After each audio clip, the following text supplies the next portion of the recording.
This is Larry Henares making your day with part 17 of an article I wrote on the information age. And the title of the chapter is Collaboration and Guidance, not Command and Control. My dear friends, by the labor theory of value, we are taught that the value of any product reflected in its price is the resultant of the human labor that produced it. To make one pin manually, one person may use an entire day to make one pin. With the division of labor and the use of industrial machines, little labor goes into the making of one pin. The factory can produce billions at little marginal cost, and the value and price of one pin is virtually zero. Machines facilitate production and increase productivity. They last longer than humans, almost forever, and take over the functions of the humans. When I was a student in MIT in the late 1940s, I operated an IBM computer occupying a building 3 stories high, powered by radio tubes that had to be replaced every 18 hours, with random access memory of 16 kilobytes and information stored in holes punched in cards. Every 8 months thereafter, the computer power doubled, and today my Apple computer fits on a desktop and has a random access memory of 8 gigabytes. 8.5 billion bytes, for goodness sakes. In the information age, computers take over the computations necessary to create the design of the product and to run the stress test in virtual reality long before the product goes into production. And then, robotic machines take over the production of the product. The software lasts forever. The human labor that goes into it and the cost of replicating the product are almost zero. In the stock exchange, Uber Corporation has a stock value larger than General Motors, which manufactures cars. Yet Uber has no tangible assets, no land, no buildings, no factory equipment, no inventory of materials and finished goods. Only the shared use of cars owned by many people. When a person lends his car to Uber, he creates wealth for himself at virtually zero marginal cost. Same thing happens to the many people who sell their unused assets in garage sale, clothes, appliances, books, personal items.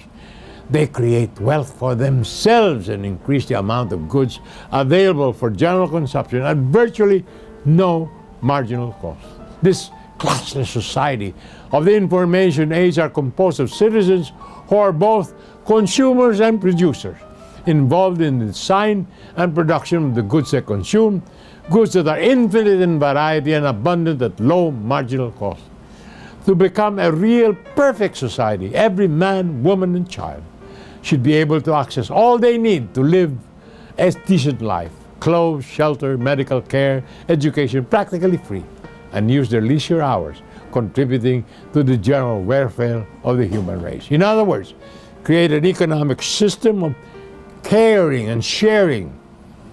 Since time immemorial, there have been attempts to create such a world, generally described as communes, a French word coined in the 12th century that has come to mean an intentional community of people living together, sharing common interests, often having common values and beliefs, as well as shared property, possessions, resources, and in some communes, work and income and assets. In addition to the communal economy, consensus decision-making, non-hierarchical structures, and ecological living have become important core principles for many communes. More about this after these messages.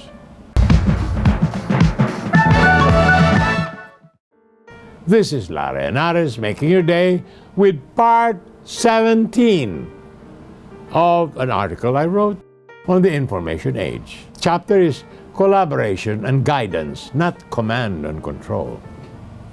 In the capitalistic world of contrived scarcity, communes had a spotty history in modern times, many times taking the shape of free love, nudist communities of hippies, freaks, and radicals, and often disparagingly described by critics of the capitalist ideology, no doubt, who equate it with the communist world of Karl Marx in the following manner. And I quote, "Inside every utopia is a dystopia, striving to get out. World-changing plans to bring all human life and activity under beneficent control devolve inevitably into regimentation and compulsion.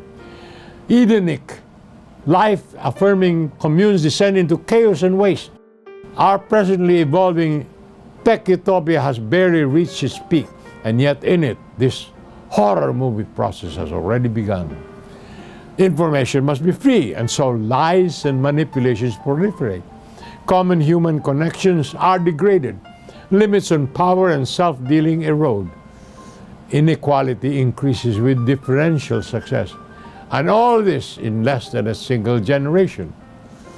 And we talk about this more tomorrow, my dear friends. This is Larry Henares, making your day, saying good day, God bless you.